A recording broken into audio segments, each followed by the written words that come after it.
Hello and welcome back to HRD Live, where I'm now joined by Eric Hutcherson, EVP and CHRO of the NBA. Eric, how are you doing? Very good, thanks. How are you? I'm fine, thanks. You've just come straight off stage, right? Absolutely. So how was it up there? What was the state of play? How did it go down? It was great.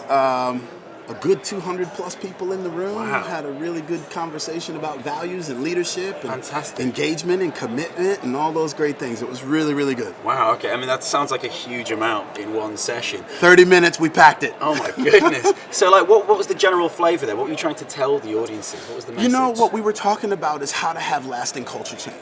Right. And in lasting culture change, what are the real ingredients to make it happen? And some people think that culture change is about telling people what to do.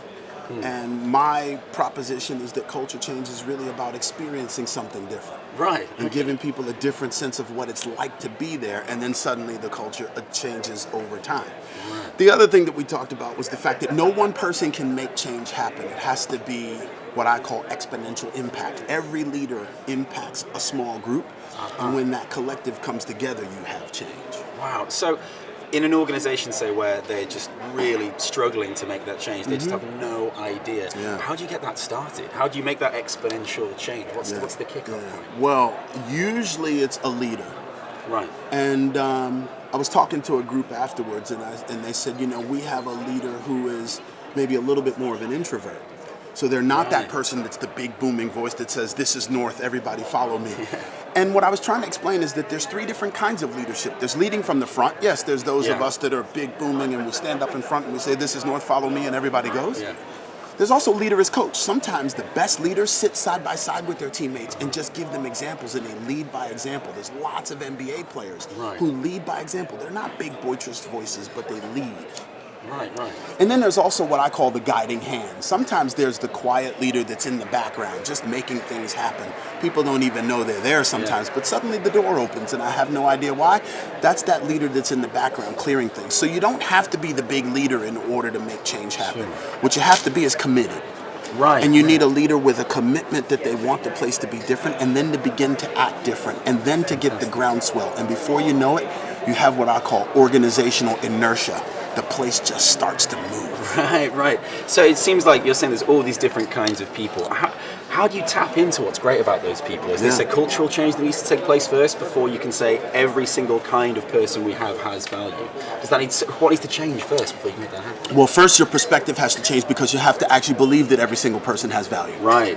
Okay. And when you talk diversity and inclusion, oftentimes what we think is, again, that we can just say it and suddenly it will be. You have to actually be it. You have to believe that every person in the place has their own value. And one of the things that I said on stage is every one of us has greatness in us, but not everybody deserves to actually have our greatness.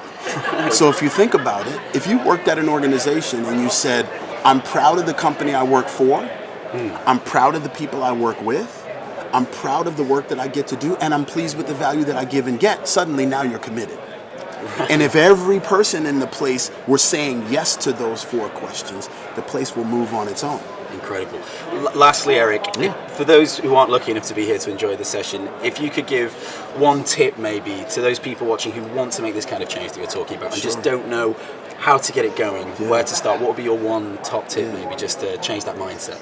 Well, the late, great Kobe Bryant said it at a session that I was at. He said, just start.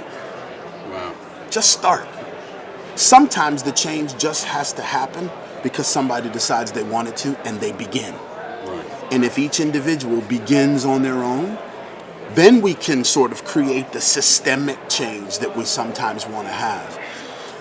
But real change is organic. Real change happens one individual at a time. So what I would say is, if there was anything that I would tell leaders, is don't think so much, just start. Amazing. Thank you so much for joining us, HRD Live. I really Thank you for having me. It's been really great. Fantastic. Stay tuned, guys, for more interviews very soon. Thank you.